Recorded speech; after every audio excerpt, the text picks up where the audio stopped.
Hey everyone, what's up? It's Babylonius from PeakofSerenity.com here with another kill commentary video. This time it is Heroic Fallen Avatar.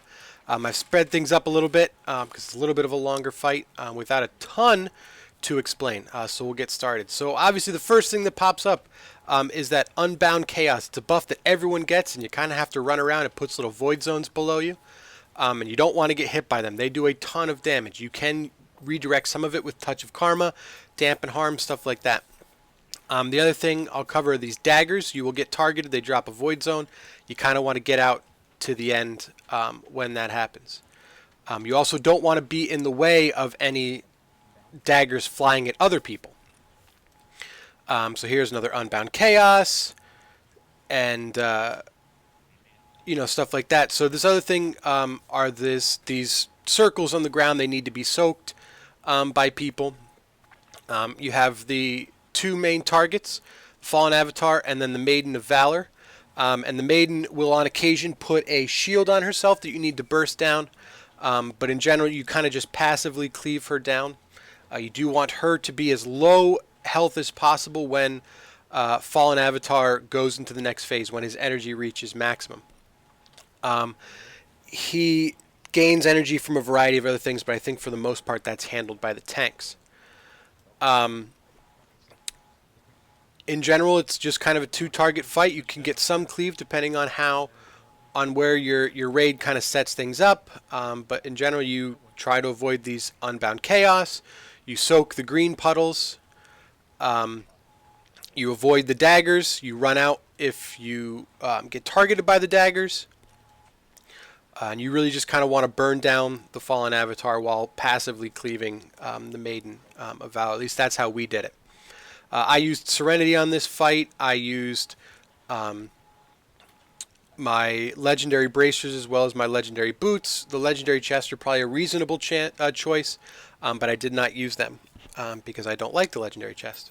So the last thing was what you just saw, was that Ruptured Realities, and that is an AoE that he does that you want to kind of get out to the end. So Windwalkers have a lot of abilities to get out to the edge very quickly, flying serpent kick, roll, stuff like that, and then transcendence to get back in. So I definitely recommend making as much use of that as possible. Once Fallen Avatar gets to max energy, he will kind of knock you down, and you'll go into the phase below. He ends up having legs and walking around and stuff like that. So that's when he gets to max energy. And the goal for this phase is to have the Maiden as close to 0 as possible. Not at 0, because I believe if she dies, then the Fallen Avatar automatically phases, as well as have his health as low as possible. Because when he goes into the next phase, their health gets combined. So the less health that he has and the less health that she has, then the less health that he will have during the final phase.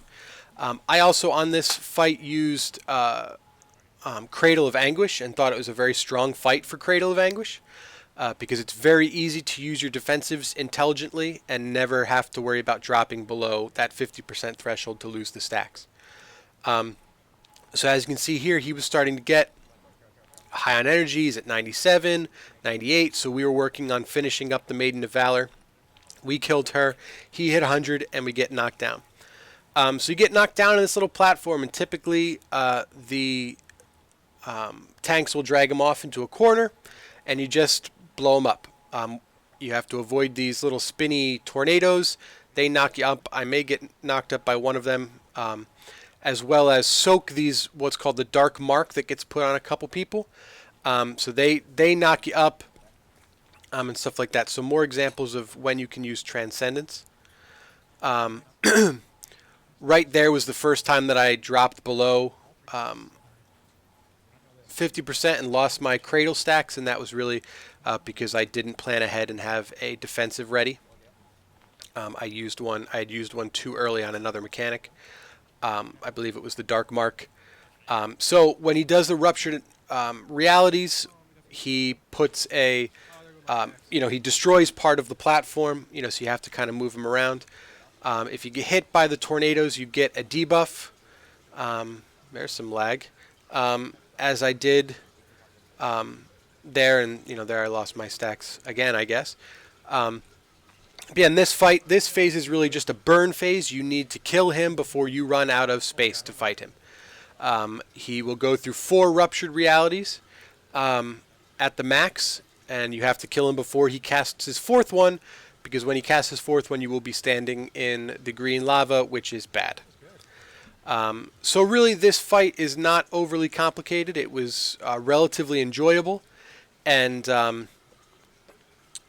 thank you very much for watching it. Hopefully, it answers more questions than it creates. And as always, I am Babylonius.